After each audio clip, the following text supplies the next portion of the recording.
The Nutcracker Ballet. It was Christmas Eve. Mary and her brother Fritz peeked into the living room. "Oh, I can't wait for the party to start," said Mary. At last the living room doors were open and the children rushed in.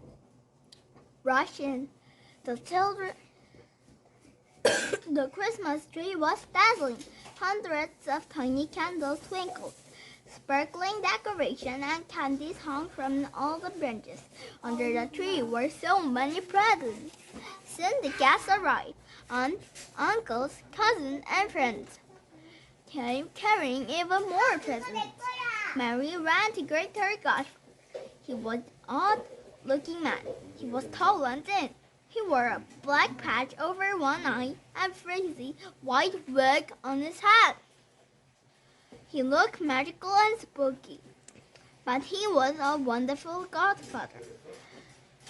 He always came with an amazing toy that he had invented himself. This Christmas Eve, he came with a big red box and a bigger green box.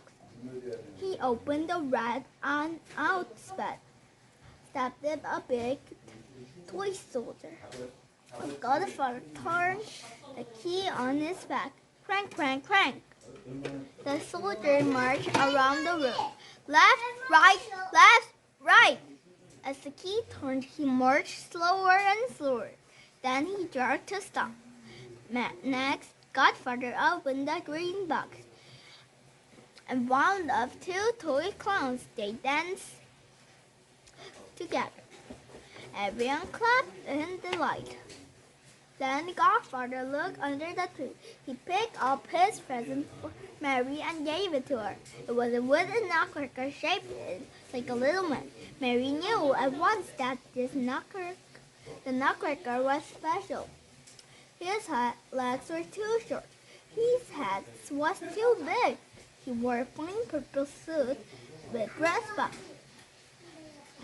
On his head was a funny little hat. His eyes were kind and gentle. He had a white beard and wonderful smile. Godfather watched Mary and with a twinkle in his eye. "It is a small gift," he said to her. Mary hugged the nutcracker and said, "It is the present I love best settled." Then Fritz grabbed the nutcracker from Mary. "What an ugly fellow," he said. He ran across the room. Mary ran after him. Fritz put the big walnut into the poor nutcracker's mouth. Crack, crack, crack. 3 little wooden teeth fell out. "Stop it, Fritz. You're hurting him," said Mary. She took the nutcracker bag and rocked him in her arms. "I will protect you," she said, "forever." After the party was over and everyone went to sleep, Mary could not sleep. She tiptoed downstairs into the dark living room. It was so quiet. And then, bong, bong, the grandfather's clock began striking midnight. Mary was surprised by the noise. She looked at the tall clock, and suddenly she saw something strange at the top, something that was moving. Godfather was sitting on top of the clock. He peered down at Mary like an owl. "Godfather, you scared me," cried Mary.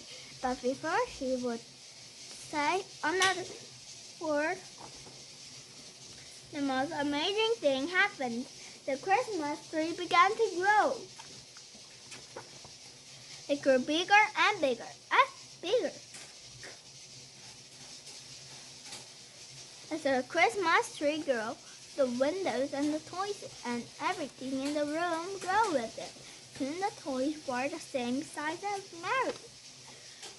Mary watched in amazement. Suddenly she heard a squeak, squeak. Then she heard a pitter-patter of many feet. Dozens of tiny eyes glittered and glittered. darted all around her.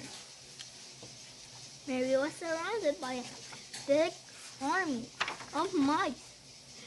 Out jumped the king of mice. He had 7 horrible hats, each with golden crowns. He took out the swords and glared at Mary. "Where is the nutcracker?" he hissed. Mary would not tell him.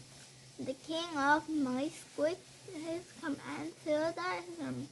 "Find nutcracker!" The door of the toy chest flew open. Out popped the soldiers, puppets, and dolls. They were led by Nutcracker. Now he was the same size as Mary. Drums beat, trumpets blared. The battle began. He was leading the army of toys. Swords clashed, cannons boomed. Nutcracker's army chased the mice.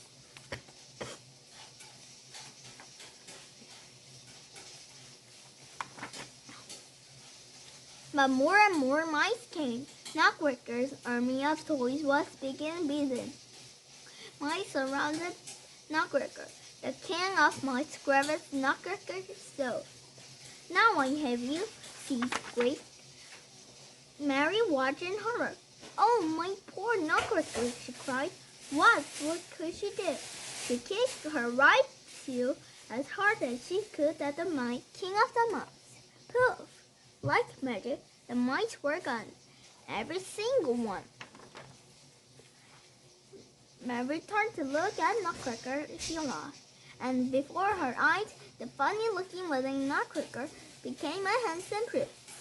He looked at Mary with his kind eyes and his wonderful smile. "You have my life. You saved my life. Now let me take you to my kingdom, the land of woods." The prince led Mary out of the window and into the Christmas wood.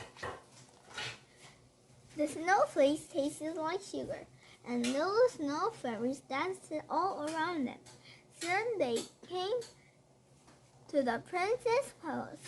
A beautiful lady greeted them. "She is the sugar plum fairy," the prince told Mary. "And now to the party." Mary and the prince went to the palace. They sat together on the golden throne in the crystal room. All the people in the land of woods appeared. One by one, they performed their special dances for the prince and Mary. From Spain came the dance of hot chocolate.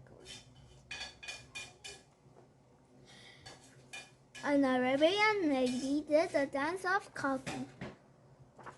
Cheese dancers jumped out of giant teapot and did a lovely dance. From Russia came the dancing candy canes. From France came Mother Ginger and the little puppets. They ran out from under the skirt and did a playful dance. Then all the flowers of the kingdom danced at the wealth of the flower. "I wish I could stay here forever," Mary said. "Yes," said the prince, "but now it is time to go to another wonderful places." Mary and her Nutcracker prince stepped into the royal sled and waved goodbye. The sled rose slowly into the sky. Mary and the prince she had loved from the start vanished from the sight.